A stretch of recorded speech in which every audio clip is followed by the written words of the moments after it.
Cały świat z niepokojem patrzy na wydarzenia w Rosji. Skazanie Aleksieja Nawalnego na kolonię karną wywołało falę ostrej krytyki wśród zachodnich polityków. Wiele rządów domaga się natychmiastowego zwolnienia rosyjskiego opozycjonisty. Pokazowy proces największego wroga Władimira Putina w Rosji odbywał się przy bezprecedensowych środkach bezpieczeństwa. Rozprawie towarzyszyły protesty solidarności z opozycjonistą. Na ulice Moskwy, jak i innych rosyjskich miast wyszły tłumy zwolenników Aleksieja Nawalnego. Nie chcę, żeby moje dzieci dorastały w takich samych warunkach jak ja. Aleksiej przynajmniej próbuje coś zrobić.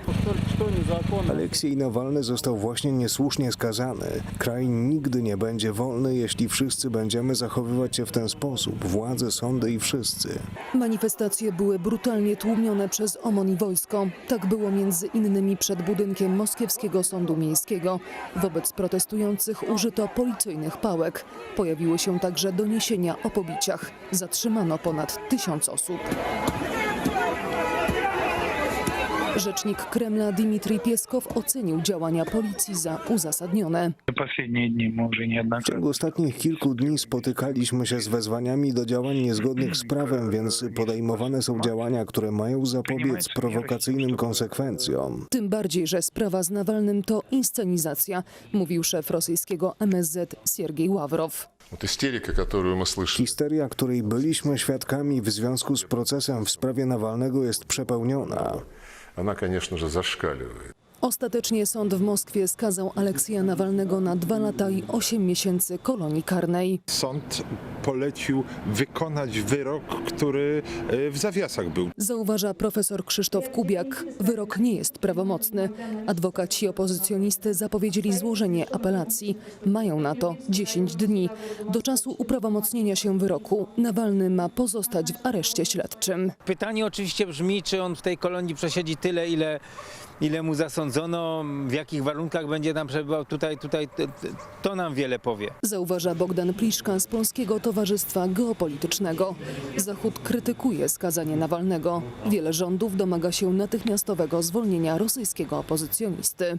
Zdecydowanie potępiam skazanie Aleksieja Nawalnego. Wzywam Rosję do wywiązania się z międzynarodowych zobowiązań i natychmiastowego oraz bezwarunkowego uwolnienia go. Napisała na Twitterze przewodnicząca Komisji Europejskiej Ursula von der Leyen.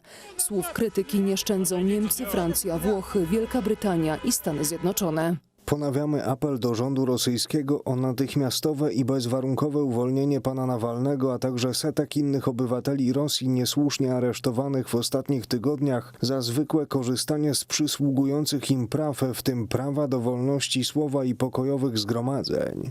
Wiceszef polskiej dyplomacji Paweł Jabłoński podkreśla, że wyrok wobec Nawalnego to kolejny dowód na to, że Rosja nie zmieniła się w żaden sposób. Dlatego, że jest to kolejny dowód na to, co Polska i inne kraje też naszej części Europy mówią od dawna. Rosja nie zmieniła się w żaden sposób, który pozwalałby na traktowanie jej jako partnera odpowiedzialnego, rozsądnego, który kieruje się standardami demokratycznymi, standardami zapewniającymi ochronę praw człowieka, standardami, które są codziennością w naszym cywilizowanym świecie.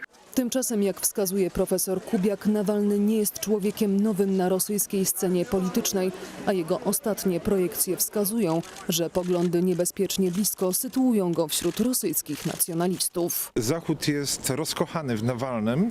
Nawalny jest modny, natomiast my musimy pamiętać, że to jest jednak polityk prezentujący poglądy wielkoruskie. Wielkoruskie, rasistowskie, niechętne przybyszom z Kaukazu, niechętne rosyjskim mniejszościom narodowym.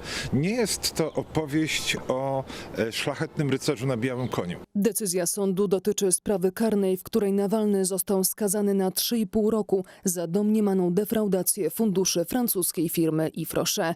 Europejski Trybunał Praw Człowieka zakwestionował wyrok. Obrońcy Aleksieja Nawalnego zwrócą się w tej sprawie także do Rady Europy.